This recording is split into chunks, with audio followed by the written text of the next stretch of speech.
When we ask why empaths stay longer than they should, we have to move past the simplistic idea that they don't know better or that they lack strength. In fact, the opposite is usually true. Empaths are often deeply perceptive, emotionally intelligent people who can sense subtle shifts in mood, unspoken pain, and emotional undercurrents long before others do. What keeps them staying is not ignorance, but meaning. They don't just see behavior, they see the story behind the behavior. And once you see the story, it becomes very hard to walk away. Many empaths learned early in life that connection required vigilance. As children, they may have grown up in environments where emotional safety was unpredictable, where they had to tune into the feelings of caregivers to stay connected or to avoid conflict. This kind of early adaptation wires the nervous system toward attunement. You learn unconsciously that love means paying attention, accommodating, understanding. Over time, this becomes identity. You are the one who feels, the one who holds space, the one who stays when others leave. So when an empath enters a relationship that is emotionally imbalanced, their first instinct is not self-protection, but curiosity and compassion. They ask, "What happened to you?" instead of "What is this costing me?" They interpret emotional withdrawal, inconsistency, or even mistreatment as signals of unhealed pain rather than reasons to step back. And because they can genuinely feel another person's suffering, walking away can feel like abandonment rather than self-respect. There is also a deep sense of responsibility that often accompanies empathy. Empaths may feel that if they leave, the other person will fall apart, regress, or suffer even more. This is not arrogance, it is conditioning. When you grow up believing that your presence stabilizes others, you internalize the idea that your needs are secondary. You become the emotional caretaker, even in adult relationships where mutuality should exist. Over time, endurance starts to masquerade as love. Philosophically, this raises an important question. When does compassion cross the line into self-betrayal? Empaths often blur that line because they are oriented toward unity rather than separation. They value connection so deeply that they tolerate conditions that slowly diminish them. And because this erosion happens gradually, it rarely triggers an immediate alarm. Instead, there is a quiet normalization of imbalance.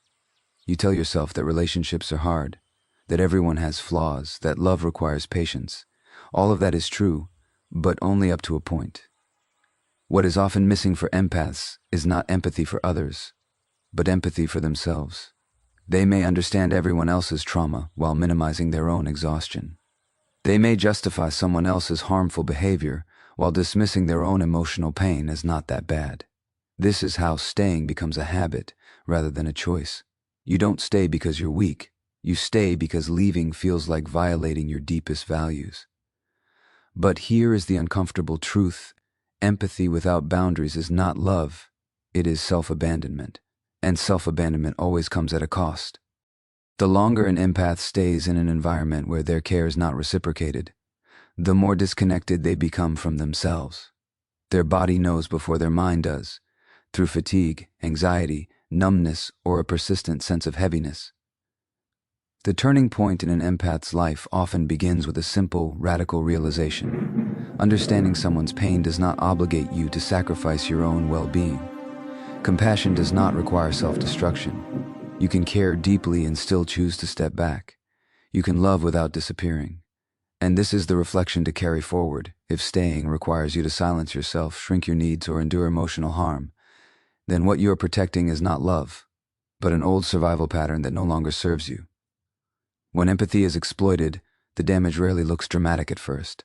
It doesn't arrive as a single betrayal or an obvious act of cruelty. Instead, it unfolds slowly, almost invisibly, through small expectations that accumulate over time. The empath gives a little more understanding, a little more patience, a little more emotional labor, and tells themselves that this is what love, loyalty, or maturity looks like. But beneath the surface, something important is happening. Their sense of self is being quietly drained. Empaths are often valued not for who they are, but for what they provide. They listen without interrupting, forgive without being asked, and absorb emotional chaos without complaint. Over time, this creates an unspoken dynamic where their role becomes fixed. They are the container for other people's feelings, the stabilizing force, the one who adapts. And because empaths are sensitive to emotional shifts, They often notice when withdrawing their support causes discomfort in others, so they continue giving even when it costs them. Psychologically, this constant emotional output without replenishment leads to identity erosion. When your attention is always directed outward, you lose touch with your own inner signals. Your preferences, boundaries, and even desires begin to blur. You may struggle to answer simple questions like, "What do I need right now?" or "What do I actually want?" because your internal compass has been overridden by the habit of attuning to others. You are present everywhere except within yourself. This erosion is especially powerful because it is often reinforced by subtle rewards. The empath may be praised for being strong, understanding, or the only one who gets me. These compliments feel affirming, but they come with a hidden cost. They tie your worth to endurance. You become valuable as long as you keep absorbing, forgiving, and adjusting. And the moment you express fatigue or ask for reciprocity, the dynamic shifts. Confusion, guilt, or even resentment may surface from the other person, reinforcing the message that your needs are inconvenient. Philosophically, this raises a crucial distinction between empathy and enmeshment. Empathy allows you to feel with another, while remaining rooted in yourself. Enmeshment, on the other hand, dissolves the boundary between your emotional world and someone else's. When empathy is exploited, it slides into enmeshment. You begin to experience someone else's emotional state as your responsibility. Their distress feels like your failure. Their dissatisfaction feels like your fault. And in that space, your identity shrinks. What makes this particularly painful is that empaths often don't notice the disappearance while it's happening. They don't feel like they are losing themselves. They feel like they are being loyal, patient, or compassionate. The loss of self happens quietly through postponed needs, silenced feelings, and rationalized discomfort. By the time exhaustion sets in, it can feel sudden, even shocking. "How did I get here?" they ask. But the truth is, the process was gradual and relational. There is also a bodily cost to this kind of emotional depletion. Chronic empathy without boundaries dysregulates the nervous system. The body remains in a state of hypervigilance, constantly scanning for emotional cues, constantly adjusting. Over time, this leads to burnout, anxiety, and a sense of numbness that can be deeply confusing for someone who identifies as emotionally sensitive. The disappearance is not just psychological, it is physiological. Yet, awareness is the beginning of reversal. When an empath begins to recognize that their exhaustion is not a personal failure, but a predictable outcome of emotional overextension, something shifts. They start to see that being drained is not proof of love, it is evidence of imbalance. And with that insight comes the possibility of reclaiming themselves. So here is the reflection to sit with. If your empathy is costing you your identity, it is no longer a gift. It is a wound asking for care. The moment you choose to protect your inner life is the moment you begin to reappear. There comes a moment for many empaths when something quietly but irrevocably shifts inside. It is not dramatic. There is no confrontat, ion, no sudden explosion of anger. Instead, it is a subtle awakening, a realization that arrives after long periods of endurance. The empath begins to see that what they have been calling love or loyalty has required a steady erosion of their own well-being. And in that moment, something fundamental changes. Self-preservation steps forward where connection once dominated. This shift often begins with clarity rather than emotion. The empath notices patterns instead of isolated incidents. They see that the apologies never quite lead to change, that the same emotional demands reappear in different forms, that their own exhaustion is not temporary but chronic. Hope, which once fueled their patience, starts to feel less like optimism and more like denial. This is a painful realization, because empaths are often invested in the belief that understanding and compassion can heal any relational wound. Letting go of that belief can feel like a personal failure, even when it is an act of wisdom psychologically. This moment represents a reorganization of priorities. The empath's nervous system, after prolonged stress, begins to signal that something is unsustainable. Fatigue becomes information. Anxiety becomes a message. Emotional numbness becomes a warning. Rather than pushing these signals away, the empath finally listens. They recognize that caring for themselves is not a betrayal of the relationship, but a necessary correction to a long-standing imbalance. This is also where self-respect begins to replace self-sacrifice. The empath starts to ask different questions. Instead of, how can I help you? The question becomes, what is this costing me? Instead of, why are they being this way? It becomes, why am I staying? These questions are not accusations. They are invitations to truth. And once asked honestly, they cannot be unanswered. Philosophically, this turning point challenges a deeply ingrained moral narrative. Many empaths equate endurance with virtue. They believe that staying, forgiving, and understanding are inherently good, while leaving feels selfish or cold. But maturity involves discernment. There is a difference between compassion that nourishes both people and compassion that consumes one to sustain the other. When an empath recognizes this distinction, their values do not disappear. They evolve. At this stage, the empath's behavior may still look the same on the surface. They may continue showing up, listening, and caring. But internally, the attachment has loosened. They are no longer emotionally fused to the outcome. They are no longer negotiating their worth through how much they can tolerate. This is the beginning of emotional separation, even if physical separation has not yet occurred. And once emotional separation begins, the relationship's trajectory is already changing. This is often the point where others sense a shift and react. The empath may be accused of being distant, cold, or changed. But what has actually changed is awareness. The empath is no longer abandoning themselves to maintain connection. They are choosing to remain whole, even if that wholeness disrupts the existing dynamic. And for relationships built on overgiving, this disruption can feel threatening.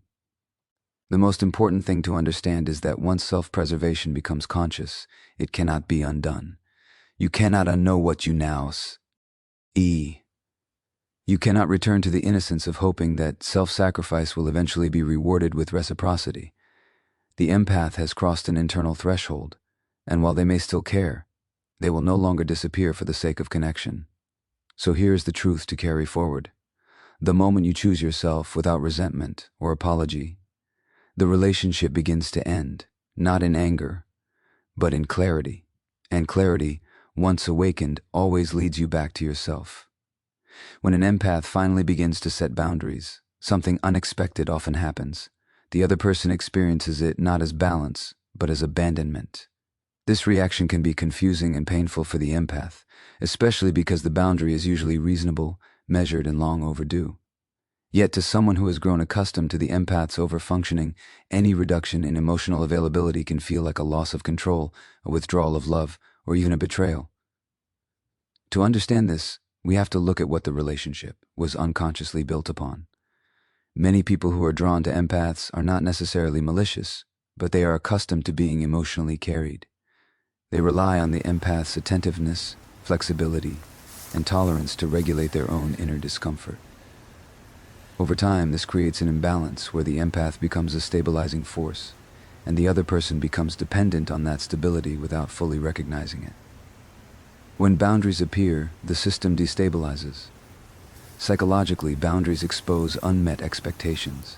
The empath is no longer available on demand, no longer absorbing emotional overflow, no longer rescuing others from their discomfort. For someone who has come to rely on that dynamic, this shift can feel deeply unsettling. They may interpret it as rejection rather than self-respect. And because many people struggle to sit with their own emotions, they externalize the discomfort, framing the empath as selfish, changed, or cold. This is where guilt often enters the picture. Empaths are particularly vulnerable to guilt because they are attuned to emotional pain, especially when they believe they are the cause of it.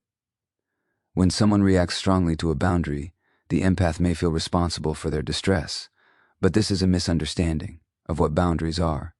A boundary is not an attack, it is a clarification. It does not say, I don't care about you. It says, I care about myself too. Philosophically, this moment reveals a deeper truth about relationships. When someone only feels secure in connection as long as you overextend yourself, the connection was never mutual to begin with. Healthy relationships can absorb boundaries without collapsing. They may require adjustment, but they do not depend on one person's self-erasure. if your well-being threatens the bond was built on imbalance, not love. This can be a sobering realization for empaths. They may discover that what they thought was closeness was actually dependence, and what they thought was harmony was actually avoidance of discomfort. Boundaries disrupt this illusion. They force both people to confront reality. One person has been giving more than is sustainable, and the other has been receiving without fully participating. It's also important to understand that boundaries often trigger fear in those who equate love with access. When access is reduced, they fear loss. But fear does not make boundaries wrong. In fact, fear often signals that a necessary correction is taking place. The empath is no longer managing the emotional climate for everyone else. They are allowing others to experience their own feelings without rushing in to fix them. For the empath, this stage requires courage and self-trust. It means tolerating discomfort without immediately resolving it for others. It means allowing yourself to be misunderstood rather than over-explaining.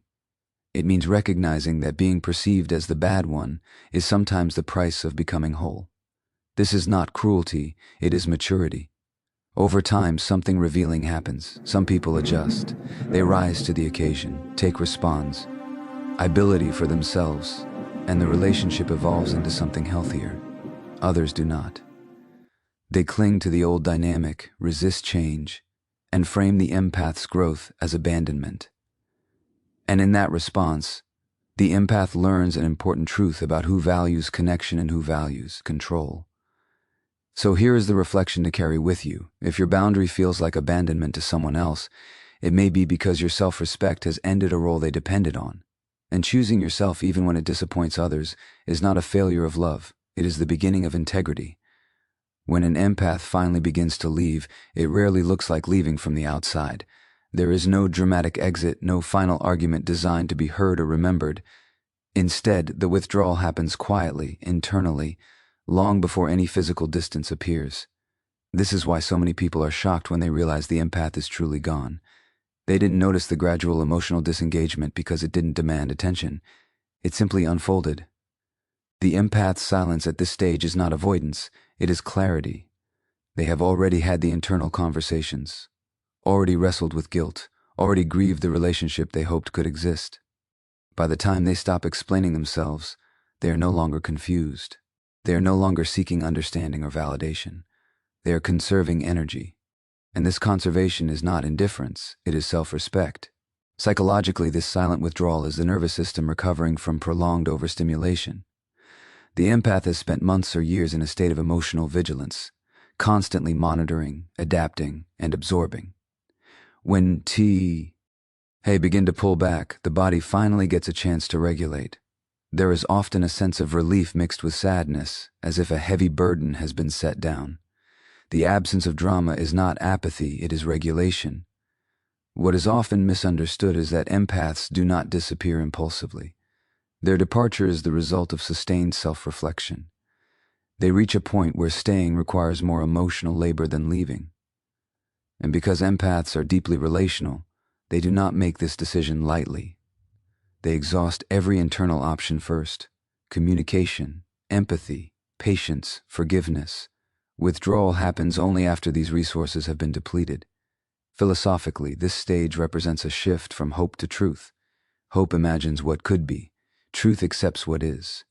The empath stops investing in potential and starts responding to reality. This is not cynicism, it is wisdom. When hope is no longer grounded in evidence, continuing to hope becomes a form of self-deception. The empath chooses honesty over fantasy, even when honesty is painful. There is also a profound dignity in how empaths leave. They do not seek revenge or vindication. They do not need the other person to understand or agree.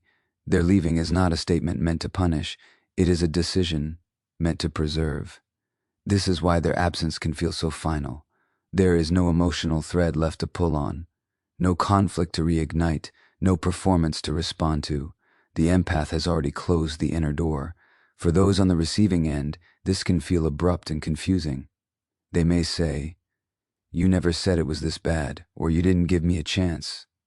But the truth is, the empath gave many chances. Quietly, patiently, repeatedly.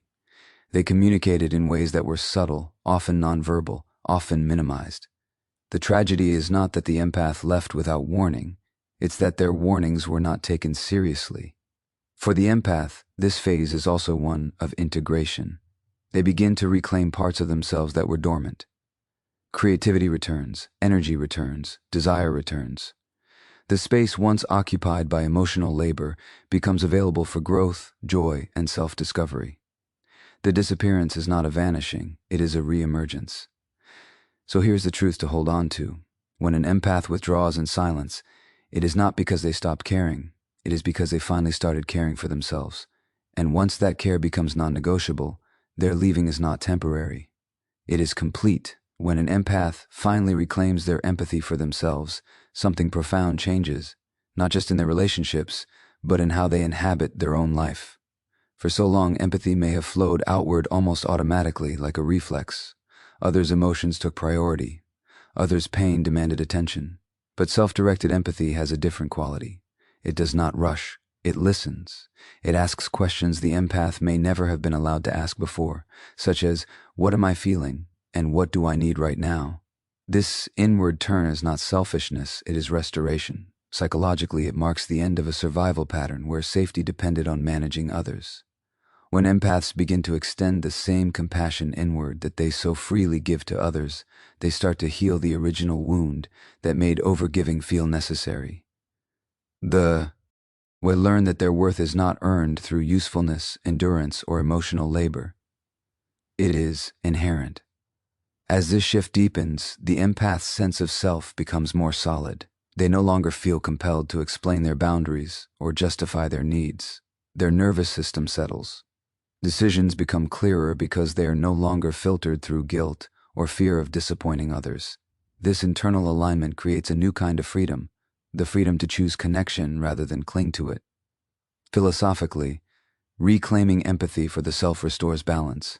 Empathy was never meant to be a one-way current. When it flows only outward, it becomes depletion. When it includes the self, it becomes wisdom. The empath realizes that compassion without self-respect is incomplete. True empathy recognizes suffering wherever it exists, including within oneself, and responds appropriately. This is also the moment when unhealthy dynamics lose their grip. People who relied on the empath's self-sacrifice may feel confused or unsettled. The empath is still kind, still perceptive, still caring, but no longer endlessly available. Their presence feels different because it is grounded. They are not trying to be needed, they are choosing to be authentic. And authenticity has a filtering effect. Relationships that depend on imbalance fall away. Relationships rooted in mutual respect begin to form. What often surprises empaths at this stage is how much energy returns. Creativity, curiosity, and joy resurface, not because life has become easier, but because it is no longer drained by constant emotional extraction. The empath begins to experience themselves as a participant in life, not just a support system for others.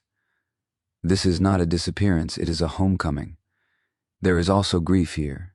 Reclaiming the self often means mourning the years spent abandoning it. That grief is real and necessary. But it does not mean those years were wasted. They brought awareness. They revealed limits. They clarified values.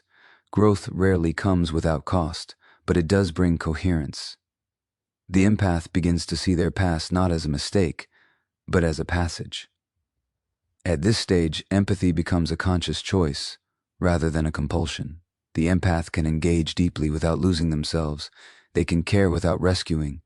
They can love without disappearing. And perhaps most importantly, they can walk away without hatred, because their leaving is no longer driven by pain, it is guided by clarity. This is the quiet freedom at the heart of the empath's transformation.